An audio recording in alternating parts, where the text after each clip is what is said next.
You ever notice your water bill creeping up month after month and you can't figure out why? Then one night, the house gets real quiet and you hear it. That faint hissing coming from the bathroom. Your toilet's been running. Maybe not all the time, maybe just every few minutes, but it's been slowly bleeding water down the drain around the clock. Here's a number that'll wake you up. A running toilet can waste up to 200 gallons of water a day. That's $50 to $100 a month just swirling down your sewer line. In this video, I'm going to walk you through the 7 most common reasons a toilet runs and the permanent fix for every single one of them. Most of these cost under $15 and take less time than a cup of coffee. And stick around to the end because I'll share a simple, yearly maintenance routine that'll keep your toilet from ever giving you trouble again. All right, let's get into it. A running toilet is one of those problems that feels like it should be complicated. But once you understand what's happening inside that tank, it's really not. Every fix I'm about to show you is something you can handle with basic hand tools and a trip to the hardware store. The key is matching your specific symptom to the right cause, because there are 7 different things that can make a toilet run, and each one looks a little different.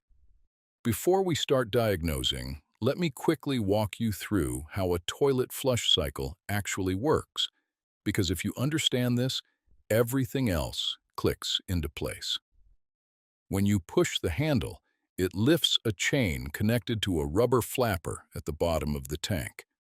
That flapper rises, water rushes from the tank down into the bowl, and gravity does the rest. Once the tank empties, the flapper drops back down and seals against a smooth plastic seat. Now the fill valve kicks on, refilling the tank through one line while a small refill tube sends a trickle into the overflow tube to top off the bowl.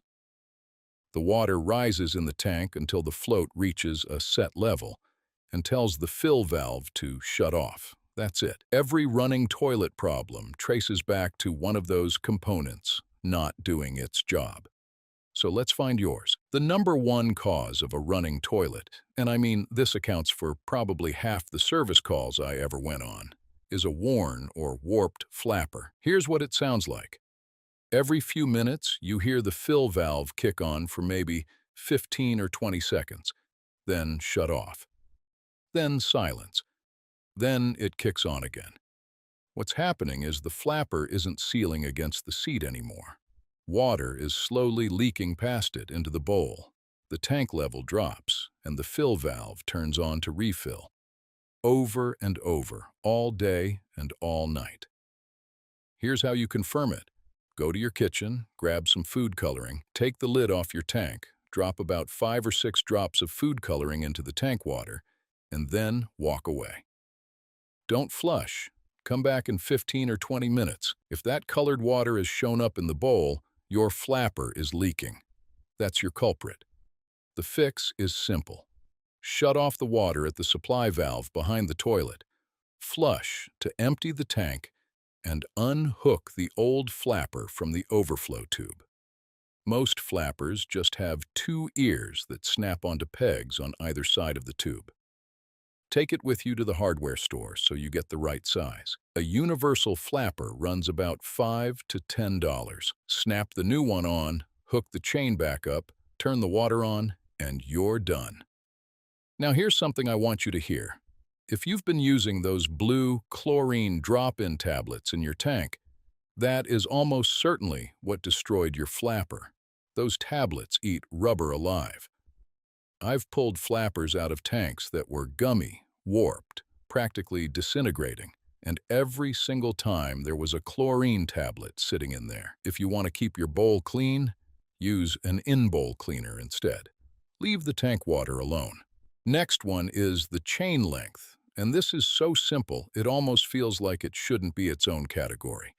But I've seen it cause problems more times than you'd think. If the chain between the handle lever and the flapper is too short, it holds the flapper slightly open all the time. Water just trickles through constantly. If it's too long, the excess chain can slide under the flapper when it drops and prevent a full seal. Either way, the toilet runs. The fix takes about 10 seconds. You want roughly half an inch of slack in the chain when the flapper is fully closed. Most chains have a clip you can move to a different link. Unhook it, count your links, rehook it, and test the flush. You should see the flapper rise fully when you push the handle and drop cleanly back down when you let go. If there's excess chain dangling, trim it off with a pair of side cutters so it can't get caught underneath. By the way, if you're finding this advice helpful, do me a small favor and hit that subscribe button down below. I put out new videos like this one every week, walking you through repairs that'll save you a small fortune in plumber bills. Subscribing is free, and it's the best way to make sure you don't miss the next one. All right, let's continue. Number 3 is your float being set too high. This one sounds a little different from the flapper leak. Instead of the fill valve cycling on and off every few minutes, you hear water running continuously. What's happening is the tank is filling past the top of the overflow tube, and water is just pouring down into the bowl non-stop. The fill valve never shuts off because the float level is telling it the tank isn't full yet, but the water is escaping before it ever reaches that point. Take the lid off your tank and look. If water is flowing into the top of that overflow tube, your float is set too high. On most modern fill valves, there's an adjustment screw right on the valve body. You'll see it near the top where the float connects. Turn that screw clockwise about a half turn at a time to lower the water level. Your target is about 1 inch below the top of the overflow tube. Most tanks even have a fill line stamped or molded right into the porcelain. That's your mark.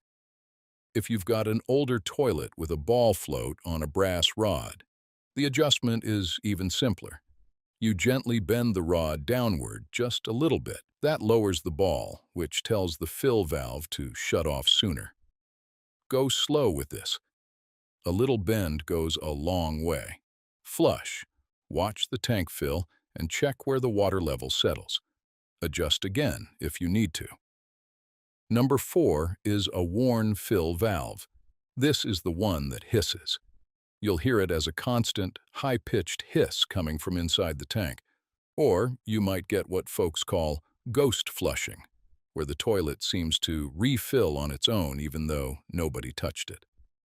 A worn fill valve can also shut off very slowly, taking 30 seconds or more to fully stop after a flush when it should take maybe 10.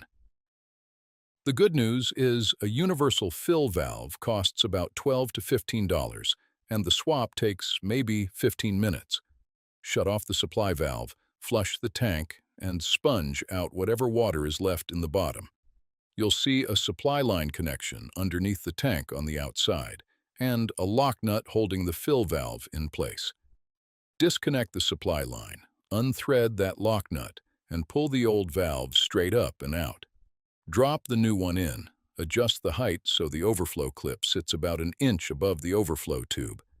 Tighten the lock nut hand tight, plus a quarter turn with your channel locks. Reconnect the supply line and turn the water back on. These universal valves come with clear instructions, and I'll tell you, it's one of the most satisfying 15-minute repairs you'll ever do. Number 5 is a cracked or misheighted overflow tube. This one is subtle and gets misdiagnosed all the time. If the overflow tube is too short, or if it's developed a hairline crack below the water line, water will leak into it even when the float level is set correctly. It looks like the float is set too high, but the real problem is the tube itself. Take the lid off and look carefully at the overflow tube. Run your finger down the outside of it and feel for any cracks. Check the height. The top of the tube should sit at least 1 inch above the normal water line in the tank. If the tube is cracked or too short, you're looking at replacing the flush valve assembly. That's a bigger job. You'll need to pull the tank off the bowl to get at the spud nut underneath. It's not difficult, but it takes patience. Lay a towel down, have a bucket ready, and take your time. A new flush valve assembly runs about $15 to $20. If you've never pulled a tank before, that might be a good one to watch a walkthrough on first, but it's absolutely within reach for a homeowner who's comfortable with the basics. Number 6 is one most people never think about: mineral buildup on the flapper seat. You test the flapper, it looks fine. It's pliable, no warping, no cracks, but the toilet still runs. Here's the thing: the flapper can be perfect, but if the seat it drops onto is rough or coated with mineral scale, it can't make a clean seal. Shut the water off, flush the tank, and run your finger around that plastic seat where the flapper sits. If it feels gritty or rough, that's your problem. Take a green scrub pad, the kind you'd use on a pot, and some white vinegar. Scrub that seat until it's smooth again. You can also pick up a seat repair kit for a few dollars that gives you a thin, adhesive ring to lay right over the damaged seat, which creates a fresh sealing surface. Either way, once that seat is smooth, your flapper will seal like new. Number 7 is water pressure problems, and this one is a little different because it's not really a tank component issue. If your home's water pressure is too high, the fill valve has to fight against that pressure to shut off. You'll hear it as a chattering or vibrating sound when the tank is filling, and the valve may never fully close. This wastes water and puts stress on every fixture in the house, not just the toilet. The fix here is a whole house pressure reducing valve, called a PRV. Most homes already have one where the main water line enters the house. Normal residential pressure should be between 40 and 60 pounds per square inch. You can test yours with a simple hose bib pressure gauge that threads onto any outdoor spigot. They cost about $10. If your pressure is above 80, you either need a new PRV or yours needs adjusting. This is one where, if you're not comfortable working on your main line, calling a plumber is the right move, but at least now you know what to tell them. Let's talk about some common mistakes and overlapping symptoms, because once you open that tank lid, it's easy to misread what you're seeing. First mistake I see all the time is replacing the flapper when the real problem is the seat. You put a brand new flapper on, it runs great for a day or two, and then it starts leaking again. If the seat is rough, no flapper in the world will seal against it. Always check the seat before you blame the flapper. Second one is confusing a float problem with an overflow tube problem. Both of them look like water pouring into the overflow tube. The difference is this: if you lower the float and the running stops, it was the float. If you lower the float and water still trickles into the tube itself is cracked or too short. Third, and this is a big one, is over-tightening the supply line connection when you replace a fill valve. These are plastic fittings. Hand tight plus a quarter turn is all you need. I've seen homeowners crank down on these with a wrench and crack the tank. That turns a $15 repair into a $200 toilet replacement. Take your time on this one. Fourth mistake is ignoring a slow drip at the supply valve under the toilet. While you're down there working, look at that valve. If it's dripping or corroded, now is the time to address it. Shut off the main water supply and swap it out while everything is apart. Don't let that little drip become a flood on a Tuesday night. Fifth one is not checking the refill tube. That small tube that clips to the overflow tube can sometimes slip down inside the tube too far, acting like a siphon that slowly drains the tank. Make sure it's clipped to the outside rim of the overflow tube, just directing a stream into it, not shoved down inside. And sixth, don't forget to check the handle itself.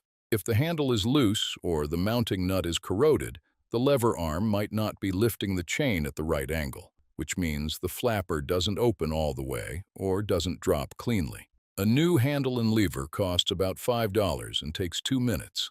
All right, now for that bonus tip I promised you at the beginning. Here's what I do once a year, every year, and it's why my toilet has never given me a problem. I call it a tank checkup, and it takes about 10 minutes. Once a year, I shut off the supply valve, flush the tank, and sponge it dry. Then I inspect every component. I check the flapper for any softness or warping. I run my finger around the seat to make sure it's still smooth. I check the chain length and make sure no links are corroded. I look at the float and make sure it moves freely. I check the overflow tube for cracks. I inspect the fill valve for any mineral buildup around the seal. And I check the supply line connection for any signs of moisture or corrosion. The whole thing takes less time than it takes to mow a small patch of lawn, and it catches every single problem before it ever becomes a problem. You replace a $5 flapper once every 3 to 4 years during one of these checkups, and you will never wake up to a running toilet or a surprise water bill. That's how my Uncle Ray taught me, and that's how I'm teaching you. Before you go, if you got something out of this video, do me one last favor and hit that subscribe button. I put out new videos every week covering real-world plumbing repairs, money-saving tips, and the kind of know-how that takes years to pick up on the job. Subscribing costs you nothing, and it makes sure these videos show up in your feed when you need them. Thanks for watching, and I'll see you in the next one.